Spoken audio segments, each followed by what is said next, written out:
Bonjour à tous, bonjour à toutes, bonjour les enfants. Alors aujourd'hui, on va se raconter des petites fables. On va commencer par une fable que tout le monde connaît, c'est le corbeau et le renard.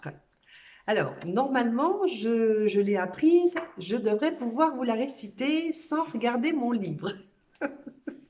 Alors, on va essayer. C'est parti. Maître Corbeau sur un arbre perché tenait en son bec un fromage. Maître Renard, par l'odeur alléchée, lui tint à peu près ce langage.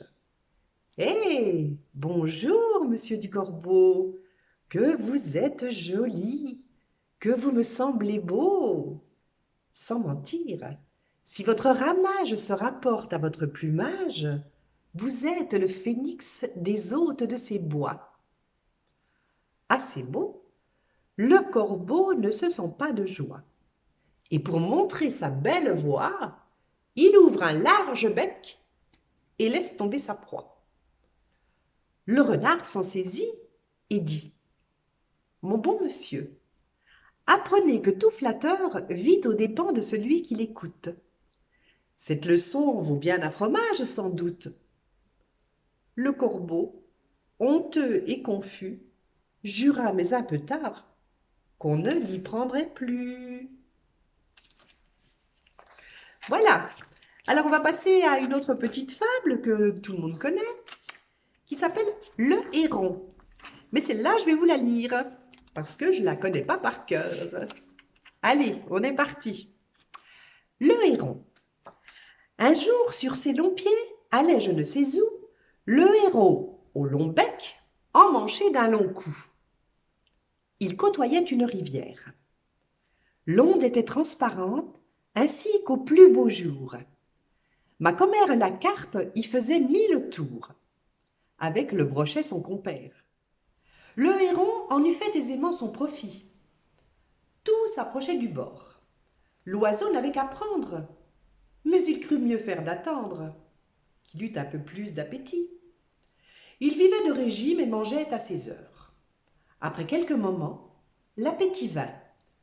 L'oiseau, s'approchant du bord, vit sur l'eau des tanches qui sortaient du fond de ses demeures. Le mets ne lui plut pas, il s'attendait à mieux, et montrait un goût dédaigneux, comme le rat du bon Horace.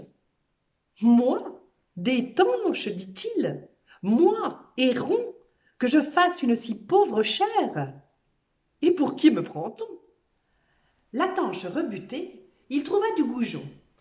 Du goujon, c'est bien là le dîner d'un héron. J'ouvrirai pour si peu le bec, oh, Dieu ne me plaise.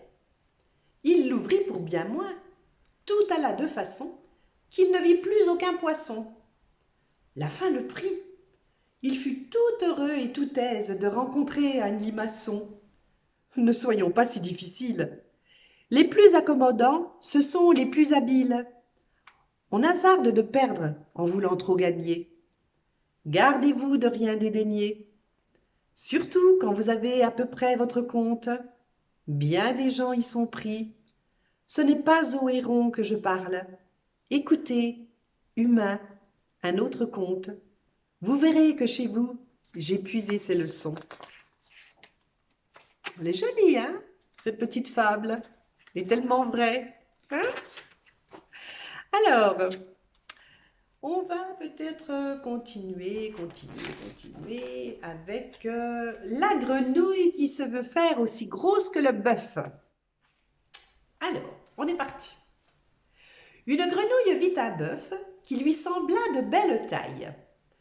Elle, qui n'était pas grosse, en tout comme un œuf, envieuse s'étend et s'enfle et se travaille pour égaler l'animal en grosseur, disant: Regardez bien, ma sœur, est-ce assez? Dites-moi, n'y suis-je point encore? Nenni, m'y voici donc? Point du tout. M'y voilà? Vous n'en approchez point.